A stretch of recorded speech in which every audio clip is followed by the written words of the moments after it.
അസ്സലാമു അലൈക്കും. Welcome to Safiya's world. വളരെ സ്വാദിഷ്ടമായ കടായി ചിക്കൻ്റെ റെസിപ്പിയുമായാണ് ഞാനിവിടെ വന്നേക്കുന്നത്. കടായി ചിക്കൻ എല്ലാവർക്കും ഇഷ്ടമാണ്. വളരെ ടേസ്റ്റി ആയിട്ടുള്ളൊരു കടായി ചിക്കൻ ആർക്കും ഇഷ്ടമല്ലേ? അപ്പോൾ അങ്ങനെയുള്ളൊരു കടായി ചിക്കനാണ് ഞാൻ ഇന്നിവിടെ തയ്യാറാക്കാൻ പോകുന്നത്. ഓക്കെ, അപ്പോൾ അതിന് മുന്നേ നിങ്ങൾ എൻ്റെ ചാനൽ സബ്സ്ക്രൈബ് ചെയ്യാതെയാണ് കാണുന്നതെങ്കിൽ സബ്സ്ക്രൈബ് ചെയ്യുക. എന്നാൽ മാത്രമേ ഞാനിടുന്ന വീഡിയോകൾ നിങ്ങൾക്ക് നോട്ടിഫിക്കേഷൻ വഴി നിങ്ങളുടെ ഫോണുകളിൽ എത്തുകയുള്ളൂ. ഓക്കെ, ഈ കടായി ചിക്കൻ പൊറോട്ടേൻ്റെ കൂടെ കഴിക്കാൻ വളരെ നല്ലൊരു ടേസ്റ്റാണ്. അപ്പോൾ അതിനായിട്ടുള്ള ഇൻഗ്രീഡിയൻസ് എന്തൊക്കെയാണെന്ന് നോക്കി വരാം. 3/4 കിലോ ചിക്കനാണ് ഞാനിവിടെ എടുത്തേക്കുന്നത്. ഇതുപോലെ കുഞ്ഞു കുഞ്ഞു പീസുകളാക്കി നന്നായി വൃത്തിയാക്കി എടുക്കുക. ആവശ്യത്തിനായി 2 ഓനിയൻ കട്ട് ചെയ്തത്, 3 ടൊമാറ്റോ കട്ട് ചെയ്തത്, ക്രഷ് ചെയ്ത ജിഞ്ചർ ഗാർലിക് 3 ടേബിൾ സ്പൂൺ, ആവശ്യത്തിന് മല്ലിയില, കുറച്ച് വേപ്പില, 1 ടേബിൾ സ്പൂൺ ക്രഷ് ചെയ്ത ഫെനൽ അതായത് പെരുംജീരകം, 1 ടേബിൾ സ്പൂൺ ചില്ലി ഫ്ലെക്സ്, ആവശ്യത്തിന് ഗ്രീൻ ചില്ലി. എരിവ് നിങ്ങളുടെ ഇഷ്ടാനുസരണം അനുസരിച്ച് കൂട്ടുകയും കുറയ്ക്കുകയൊക്കെ ചെയ്യാം കേട്ടോ. ആവശ്യത്തിന് ഓയിൽ. നിങ്ങൾക്ക് ഏത് ഓയിലാണോ ഇഷ്ടം അതെടുക്കാം. ഞാനിവിടെ എടുത്തേക്കുന്നത് സൺഫ്ലവർ ഓയിലാണ്.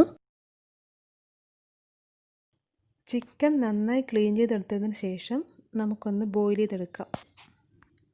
അതിലേക്ക് ആവശ്യത്തിന് സാൾട്ടും 1/2 ടീസ്പൂൺ ഗരം മസാലയും 1/2 ടീസ്പൂൺ ടെർമറിക് പൗഡറും കൂടി ഇട്ടിട്ട് നന്നായിട്ട് ഒരു 20 മിനിറ്റ് നമുക്കൊന്ന് ബോയിൽ ചെയ്തെടുക്കാം. നമ്മളിവിടെ ബോയിൽ ചെയ്തെടുത്തിട്ട് പിന്നെ ഫ്രൈ ചെയ്തെടുത്തിട്ടാണ് നമ്മുടെ കടായി ചിക്കൻ തയ്യാറാക്കുന്നത് കേട്ടോ. ചിക്കൻ്റെ സൂപ്പ് നമുക്ക് മാറ്റി വെക്കാം.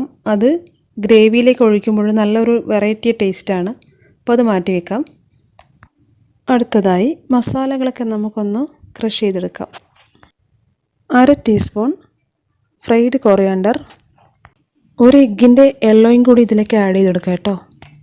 അടുത്തതായി നമ്മൾ എടുത്തു വെച്ചിരുന്ന ചില്ലി ഫ്ലെക്സ് ഉണ്ടല്ലോ, അതും കൂടി ഇതിലേക്ക് ഇട്ട് കൊടുക്കാം. അടുത്തതായി ക്രഷ് ചെയ്ത് വെച്ച ജിഞ്ചറും ഗാർലിക്കും കൂടി ഇതിലേക്ക് ഇട്ട് കൊടുക്കാം. അടുത്തതായി ക്രഷ് ചെയ്ത് വെച്ച പെരുംജീരകം ഉണ്ടല്ലോ, അതും കൂടി ഇതിലേക്ക് ഇട്ട് കൊടുക്കാം. കുറച്ച് വേപ്പിലയും കൂടി ഇട്ട് കൊടുക്കാം.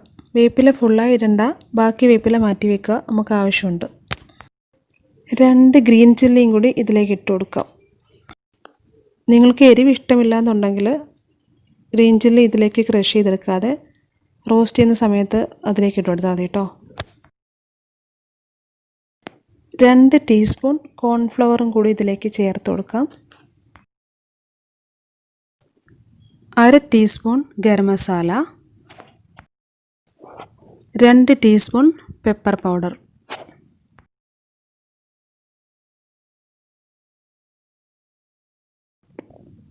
കുറച്ച് മല്ലിയില,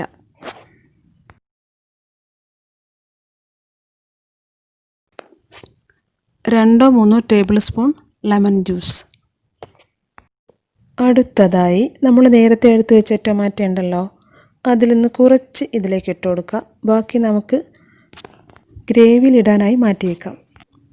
കുറച്ച് ചിക്കൻ സൂപ്പും കൂടി ഇതിലേക്ക് ആഡ് ചെയ്ത് കൊടുക്കാം. ബാക്കി ചിക്കൻ സൂപ്പ് മാറ്റി വയ്ക്കുക. ഗ്രേവി ഉണ്ടാക്കുമ്പോഴുണ്ടല്ലോ അതിലേക്ക് ആഡ് ചെയ്യാൻ വേണം കേട്ടോ.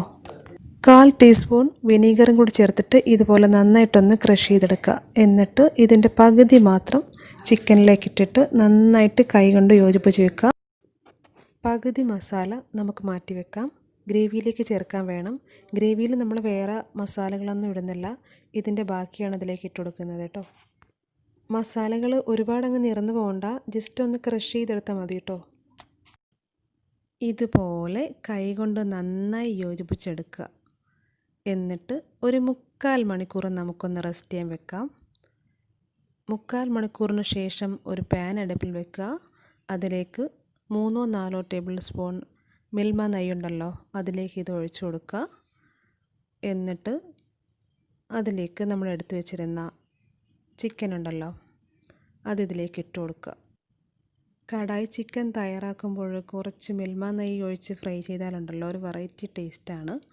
അപ്പോൾ നിങ്ങൾക്കത് ആവശ്യമാണെങ്കിൽ ചേർത്താൽ മതി, അല്ലെങ്കിൽ നിങ്ങൾക്ക് ഇഷ്ടമുള്ള ഓയിൽ ചേർക്കാം കേട്ടോ. ചിക്കൻ നന്നായി റോസ്റ്റ് ആയിട്ടുണ്ട്. നമുക്കിത് ഒരു ബൗളിലേക്ക് മാറ്റാം. ചിക്കൻ റോസ്റ്റ് ചെയ്ത അതേ പാനിൽ തന്നെയാണ് സൺഫ്ലവർ ഓയിൽ ഒഴിച്ചു കൊടുത്തത് കേട്ടോ. അതിലേക്ക് നമ്മൾ എടുത്തു വെച്ചിരുന്ന വെജിറ്റബിൾസിലെല്ലാം ഇട്ട് കൊടുക്കാം. ആദ്യം ഒനിയൻ, പിന്നെ ടൊമാറ്റോ, പിന്നെ ചില്ലി, പിന്നെ കുറച്ച് വേപ്പിലയും കൂടി ഇട്ടിട്ട് നന്നായിട്ടൊന്ന് റോസ്റ്റ് ചെയ്തെടുക്കുക. നമ്മൾ ഏതൊരു ചിക്കൻ കറി ആയിരുന്നാലും മട്ടൻ ആയിരുന്നാലും ബീഫായിരുന്നാലും അത് വെക്കുമ്പോൾ കുറച്ച് വെളുത്തുള്ളിയും ഇഞ്ചിയും പെപ്പർ പൗഡറൊക്കെ ഒന്ന് അധികം ആഡ് ചെയ്യുക. അപ്പോൾ നല്ലൊരു വെറൈറ്റി ടേസ്റ്റാണ്. എന്നിട്ട് റെഡ് ചില്ലി പൗഡർ ഉണ്ടല്ലോ അതൊന്ന് കുറയ്ക്കുക, പെപ്പർ പൗഡർ കൂട്ടിയിടുക. അപ്പോൾ ഒരു വെറൈറ്റി ടേസ്റ്റാണ്. അപ്പോൾ അത് അങ്ങനെ ഒന്ന് ട്രൈ ചെയ്ത് നോക്കാം കേട്ടോ. കഴിക്കുമ്പോൾ എനർജി ആയിട്ടുള്ള ഫുഡുകൾ ശരീരത്തിന് കൊടുക്കുക. നമ്മുടെ ശരീരത്തിനെ സ്നേഹിച്ചാൽ നമ്മുടെ ശരീരം തിരിച്ച് നമ്മളെ സ്നേഹിക്കും, അങ്ങനെയല്ലേ? അപ്പോൾ അങ്ങനെയൊക്കെ ഒന്ന് ശ്രദ്ധിച്ചു കഴിഞ്ഞാൽ ഒരുപാട് രോഗങ്ങളിൽ നിന്ന് നമുക്ക് രക്ഷ നേടാൻ കഴിയും. നമുക്ക് കുറച്ച് ഉപ്പും കൂടി ഇതിലേക്ക് ഇട്ട് കൊടുക്കാം. ഉപ്പ് ആദ്യമേ ഇട്ട് കൊടുത്താൽ വേഗം കുക്കായി കിട്ടും. ഒരു മീഡിയം ഫ്ലെയിമിലിട്ട് നന്നായിട്ടൊന്ന് റോസ്റ്റ് ചെയ്തെടുക്കാം. ഇടവിട്ട് നമുക്ക് ഒന്ന് ഇളക്കി കൊടുക്കാം, അല്ലെങ്കിൽ ഇത് കരിഞ്ഞു പോകും. ഹൈ ഫ്ലെയിമിൽ ഇടാൻ പാടില്ല കേട്ടോ. മീഡിയം ഫ്ലെയിമിലിട്ട് ഇതുപോലെ റോസ്റ്റാക്കി എടുക്കാം.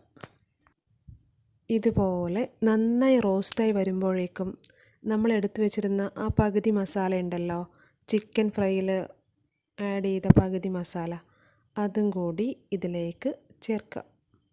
എന്നിട്ട് ഒരു 10 മിനിറ്റ് നന്നായിട്ടൊന്ന് മീഡിയം ഫ്ലെയിമിലൊന്ന് റോസ്റ്റ് ചെയ്തെടുക്കുക. കുറച്ച് നേരം ഒന്ന് ഇളക്കി മറിച്ചിട്ട് പിന്നെ ഒരു 10 മിനിറ്റ് മൂടി വയ്ക്കുക കേട്ടോ. എന്നാലേ ആ പച്ച മണമൊക്കെ ഒന്ന് മാറിക്കിട്ടത്തുള്ളൂ. അത് നന്നായി റോസ്റ്റായി വരുമ്പോഴേക്കും അതിലേക്ക് നമ്മൾ എടുത്തു വെച്ചിരുന്ന സൂപ്പുണ്ടല്ലോ, ചിക്കൻ സൂപ്പ്, അതും കൂടി ഇതിലേക്ക് ആഡ് ചെയ്ത് കൊടുക്കുക. ചിക്കൻ സൂപ്പ് ഇതിലേക്ക് ആഡ് ചെയ്താലുണ്ടല്ലോ ഒരു വെറൈറ്റി ടേസ്റ്റാണ്. ഇതിങ്ങനെ കഴിക്കാൻ തന്നെ ഒരു പ്രത്യേക ടേസ്റ്റാണ്. അപ്പോൾ ഇത് നന്നായിട്ടൊന്ന് കുറുകി വരുമ്പോഴേക്കും അതിലേക്ക് എന്താ ചെയ്യുക, നമ്മൾ എടുത്തു വെച്ചിരുന്ന ചിക്കൻ ഉണ്ടല്ലോ അതും കൂടി ഇതിലേക്ക് ഇട്ട് കൊടുക്കുക. ഈ ഒരു കടായി ചിക്കൻ എല്ലാ ഫുഡിൻ്റെ കൂടെയും നല്ലൊരു കോമ്പിനേഷനാണ്. പൊറോട്ടേൻ്റെ കൂടെ, അതുപോലെ പുട്ടിൻ്റെ കൂടെ, അതുപോലെ ചപ്പാത്തീൻ്റെ കൂടെ, ഇടിയപ്പത്തിൻ്റെയൊക്കെ കൂടെ കഴിക്കാൻ ഒരു വെറൈറ്റി ടേസ്റ്റാണ്. അങ്ങനെ നമ്മുടെ കടായി ചിക്കൻ ഇവിടെ റെഡിയായി കഴിഞ്ഞു. അതിലേക്ക് കുറച്ച് വേപ്പിലയും മല്ലിയിലയും ക്യാപ്സിക്കും കൂടി ഇട്ടിട്ട് നന്നായിട്ടൊന്ന് കുറുകിയെടുക്കുക. ശരിക്കും ഇതുപോലെ കുഞ്ഞു പീസാക്കിയിട്ടപ്പോൾ മട്ടൻ കറി ഉണ്ടാക്കുന്നതിൻ്റെ ഫീലിംഗാണ് വരുന്നത്. അതേ ഒരു മോഡൽ പോലെ ഇരിക്കുന്നു. നല്ലൊരു ടേസ്റ്റാണ്. ഇത് കാണുമ്പോൾ തന്നെ നല്ലൊരു ടേസ്റ്റാണ്. ഇതിനു മുന്നേ തയ്യാറാക്കിയ മട്ടൻ റോസ്റ്റും അതുപോലെ തന്നെ പൊറോട്ടയും ബ്രെഡൊക്കെ കുറച്ച് പേരൊക്കെ ട്രൈ ചെയ്ത് നോക്കിയെന്ന് പറഞ്ഞു. നല്ല റിസൾട്ടാണ് കിട്ടിയെന്ന് പറഞ്ഞു.